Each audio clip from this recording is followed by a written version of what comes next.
ప్రజా టీవీ వీక్షిస్తున్న ప్రేక్షకులందరికీ నమస్కారం. ఈ రోజు ముఖ్యాంశం ఏమిటంటే రాజమండ్రి పుష్కరాల గురించి మనం చర్చిద్దాం. 2015 జూలైలో మహాపుష్కరాలు జరిగాయి. ఆ మహాపుష్కరాలకి చంద్రబాబు నాయుడు గారు, అప్పటి సీఎం గారు అయినటువంటి చంద్రబాబు నాయుడు గారు కుటుంబ సమేతంగా వచ్చి ఆయన ప్రథమముగా గోదావరిలో స్నానం చేశారు. భక్తులు విపరీతమైన రద్దీ ఉన్నా గానీ ఎవరిని పట్టించుకోకుండా ఆయన స్నానం చేయడం వల్ల దాదాపుగా 30 మంది మరణాలు సంభవించాయి. ఈయన రావడం వల్ల తొక్కిసలాట జరిగి అనేక మంది ప్రాణాలు పోగొట్టుకొని ఎంతో మంది ఆసుపత్రి పాలయ్యారు. ఈయన ఎక్కడ కాలు పెడితే అక్కడ మరణాలు సంభవిస్తాయన్నదానికి ఇది ఉదాహరణ. ఒక్కసారి ఆ వీడియో చూద్దాం. 12 రోజుల పుష్కరాల్లో తొలి రోజే జరిగిన విషాదమిది. పుష్కర మహావేడుక మొదలైన కొద్దిసేపటికే రాజమండ్రిలోని ప్రధానమైన కోటకుంభం పుష్కర్ ఘాట్ మృత్యు తాండవంతో భయానకంగా మారింది.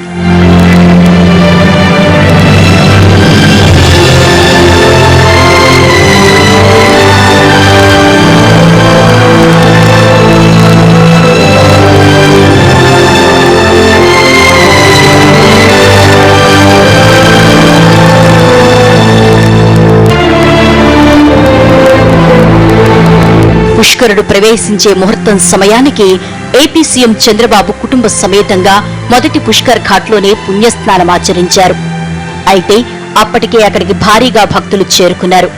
వీఐపీల సేవలో తరించిన పోలీసులు ఇదిగో ఇక్కడ ఈ 2 గేట్లను మూసివేశారు. ఎక్కడికక్కడ బారికేట్లతో దిగ్బంధం చేశారు. పుష్కరుడు ప్రవేశించే తొలి ఘడియలోనే పుణ్యస్నానాలు చేసేందుకు తెల్లవారుజామునే భక్తులు కోటగుమ్మం పుష్కర్ ఘాట్కు చేరుకున్నారు. ఇక్కడే గోదారమ్మ తల్లి విగ్రహం కూడా ఉండటం, ఈ ఘాట్కు పుష్కర్ ఘాట్ అనే పేరు ఉండటంతో జనం సెంటిమెంట్ గా మొదటి పుష్కర్ ఘాట్ లో స్నానమాచరించేందుకు ఎగబడ్డారు. సీఎం కూడా అక్కడే ఉండటంతో ఆ పరిసరాల్లోకి ఎవరిని అనుమతించలేదు పోలీసులు. దీంతో సమయం మించిపోతోందన్న అసహనం భక్తుల్లో ఎక్కువైంది.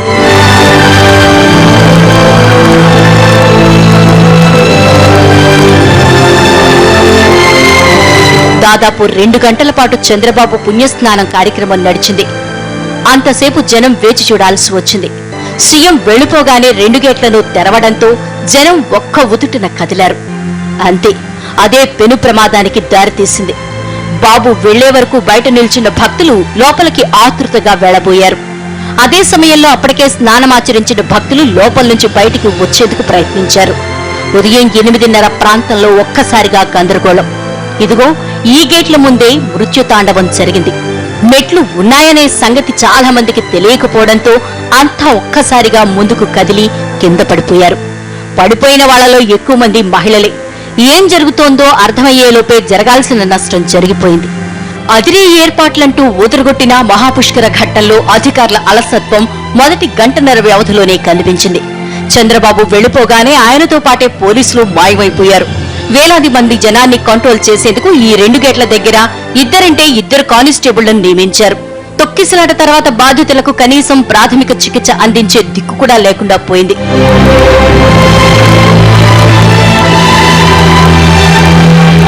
ఫ్రెండ్స్, చూశారు కదా ఇతని యొక్క చేష్టలు. ఇతడు ముఖ్యమంత్రి అనేటువంటి జ్ఞానం కూడా కోల్పోయి మొదటి రోజే మొదటి స్నానం చేయాలనేటువంటి తాపత్రయంతో 30 మందిని పొట్టన పెట్టుకున్న దుర్మార్గుడు. ఆ కుటుంబాలన్నీ కూడా ఎంత క్షోభపడ్డాయో 9 సంవత్సరాల క్రితం. వారి యొక్క ఉసురంతా ఇతనికి ఎప్పటికైనా తగలక మారదు. ఒక్కసారి చిరంజీవి గారు కూడా అప్పుడు ఎలా స్పందించారో ఒక్కసారి విందాం. ఇది కేవలం ప్రభుత్వ వైఫల్యం, వారి చేతకానితనం. చూస్తుంటే వాళ్ళు ఉక్కిరిబిక్కిరైపోయి అల్లల్లాటం చూస్తుంటే కనుక ఈ మాత్రం జనాన్ని చక్కగా ఆర్గనైజ్డ్గా వాళ్ళ స్నానపానాదులు జరిగేలాగా చేసేటటువంటి పరిస్థితి కూడా చేయలేని అసమర్థత ఈ రోజున మనందరం ప్రభుత్వం ఇది బాధ్యత వహించాల్సిన పరిస్థితి. చక్కగా చిరంజీవి గారు స్పందించారు, చాలా సంతోషం. కానీ చిరంజీవి గారికి ఒక ప్రశ్న ఏంటంటే, మరి అప్పుడు చంద్రబాబును ప్రశ్నించినటువంటి ఈ చిరంజీవి మరి నిన్నగాక మొన్న తిరుపతిలో జరిగిన సంఘటన గురించి కనీసం ఒక్కసారన్నా స్పందించావా నువ్వు? అంటే నీ తమ్ముడు ఉప ముఖ్యమంత్రి అయితే ఒక నీతి, వేరే వాడు ఇంకొకరుంటే ఒక నీత. సిగ్గు లజ్జ ఉండాలయ్యా చిరంజీవి నీకు. వెళ్ళిపోయిన తర్వాత గేట్లు ఒక్కసారిగా తెరిచారు. గేట్లు ఒక్కసారిగా తెరిస్తే ముందర ఉన్న వాళ్ళ మీద వెనకన ఉన్న వాళ్ళు వచ్చి వెనుకన ఉన్న వాళ్ళు వచ్చి మిందబడి ఊపులాట జరిగి ఇవాళ దాదాపుగా 27 మంది ఇక్కడ చనిపోయిన పరిస్థితి చూస్తా ఉన్నాం. ఇది ఇంకా 27 సంఖ్య కూడా ఇంకా పెరిగే పరిస్థితి కనిపిస్తా ఉంది. దీనికి న్యాయ విచారణ కావాలా? బాధ్యత గల ముఖ్యమంత్రి స్థానంలో ఉండి నువ్వు చేసిందేమిటి? చంద్రబాబుకు నిలువెల్లా స్వార్థము. ఇతను అతి సామాన్యమైనటువంటి కుటుంబం నుంచి వచ్చాడు. కేవలం 2 ఎకరాలు ఉన్నటువంటి ఇతను ఇప్పుడు అనేక వేల కోట్లకు లక్షల కోట్లకు పడగలెత్తేశాడు అనుకోండి, అది వేరే విషయము.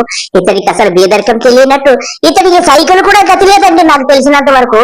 అటువంటి ఇతను ఇంత తలబిరుసుగా ప్రవర్తిస్తా, ఇంత అహం ఇతనికి, నా అంత గొప్పవాడు లేడు, నా అంత మేధావి లేడనేటువంటి నీచమైన సంస్కృతితోనే ఇలాగా మొదటి రోజునే పుష్కరాలకు వచ్చి 30 మంది ప్రాణాలను తీసుకున్నటువంటి అంతకుడని చెప్పడంలో ఎంత మాత్రం అతిశయోక్తి లేదు. ఇతనికి ఉన్న స్వార్థము ఈ ప్రపంచంలో ఎవరికి ఉండదు. అందరినీ 30 మందికి కర్పూరం వెలిగించి వారి జీవితాలని నాశనం చేసేసినటువంటి ఘనత ఈ గనుడు ఈ నారా చంద్రబాబు నాయుడు అని చెప్పడంలో ఎంత మాత్రం అతిశయోక్తి లేదు. ఇతని గురించి అంత చెప్పుకున్నా తక్కువే. ఇతడు ఏ ఈవెంట్, ఇతడు ఏది పెట్టినాగానే కనీసం 4-5 చచ్చిపోవాలా. ఇతడు మనుషుల ప్రాణాలతో ఆడుకుంటాడంటే మనుషులంటే ఇతనికి లెక్కలేదు, సామాన్యులంటే ఇతనికి లెక్కలేదు. ఎంత చెప్పుకున్నా తక్కువే. చిరంజీవి గారు ఏదో మాట్లాడుతున్నారు, విందాం. ఆయన అడ్మినిస్ట్రేటివ్ సైడ్ తను చాలా గొప్ప అని చెప్పుకునే వ్యక్తి అయినా అంత గొప్పగా నిర్వహిస్తారేమో అనుకున్న వాళ్ళకి ఇది కేవలం పబ్లిసిటీ స్టంట్ తప్ప, కేవలం మీడియాలో స్పేస్ గెయిన్ చేయడం కోసంగా, మీడియాలో గొప్పగా తను ప్రొజెక్ట్ చేసుకోవడం కోసం తప్ప మరొకటి కానే కాదు అన్నది తెలుస్తుంది. అంటే ఇన్ని లక్షల మంది వస్తారు, మొదటి ఎంతమంది వస్తారో అంచనా లేకపోవడం అనేది అదొక వైఫల్యం. వచ్చిన వాళ్ళని కన్స్ట్రక్టివ్ గా ఎలా పంపించాలి, ఎలాగ వాళ్ళని లోపలికి ఎంటర్ చేయించాలి, ఎలా ఎగ్జిట్ చేయించాలి అనేది ఆ మాత్రం అవగాహన లేకపోవడం అనేది ఇది మీ యొక్క చేతకానితనం కదా. కంప్లీట్ గా చంద్రబాబు నాయుడు గారు ఒక్కరైన భుజస్కంధాల మీద చేస్తున్నారు, మా ఇన్వాల్వ్మెంట్ కానీ మా యొక్క ప్రమేయం కానీ ఏమీ లేదు అని సుస్పష్టంగా చెప్పాడు ఆయన. అంటే అన్నీ తానే చూసుకున్న చంద్రబాబు నాయుడు గారు ఈనాడు దీనికి పూర్తి బాధ్యత వహిస్తారా లేదా? లేదంటే ఆఫీసర్ల మీద తోసేయటం లేదా మిగతా వాళ్ళ మీద తోసేయటం అనేది దానికి అలవాటు. అలాగే చేస్తారా? అలాగే చేసి తప్పించుకుంటారా?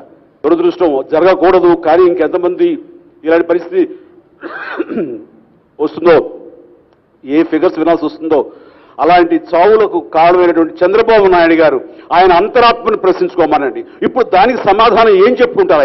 ఆయన రాజీనామా చేస్తారా? రాజీనామా చేయాలని మేము అందరం కూర్చొని డిమాండ్ చేసినా ఆయన చేస్తే చేయడం, ఆ విషయం మాకు తెలుసు. ఇదంతా వృధా ప్రయాస, వృధా స్టేట్మెంట్లు మేము అడగటం. కానీ ఆయన అంతరాత్మకు మాత్రం ఆయన తెలుసుకోవాలి. ఒకప్పుడు నేనే కదా ఇలా డిమాండ్ చేశాను, ఇప్పుడు ఈ పరిస్థితి ఏంటి అని.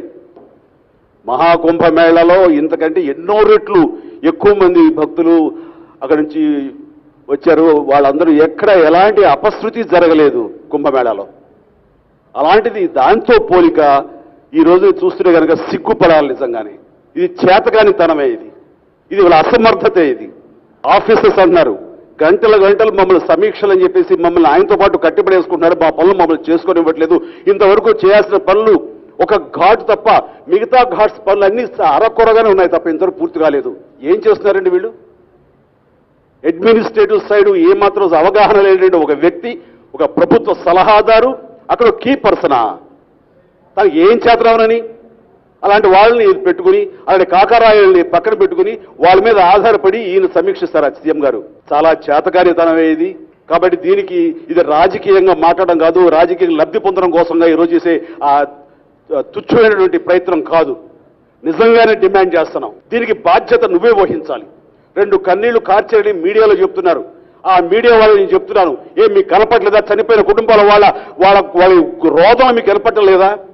చంద్రబాబు నాయుడు గారు కన్నీళ్ళు ఏమైంది చెప్పేసి అంత సింపతిగా, అంత సపోర్ట్గా మీరు ఉన్నారంటే మీరు ప్రజల తరపు ఉండే మనుషులా, లేకపోతే ప్రభుత్వం తరపున ఉండేటువంటి మీడియా వాళ్ళని కూడా అడుగుతున్నాను.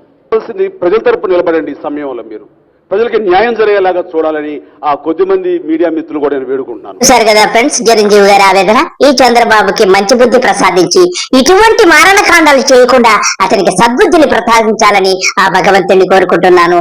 ఆ పుష్కర ఘాట్లో 9 సంవత్సరాల క్రితం మరణించే వారందరికీ నివాళులు అర్పిస్తూ అందరికీ నమస్కారం తెలియజేసుకుంటున్నాను. నమస్తే.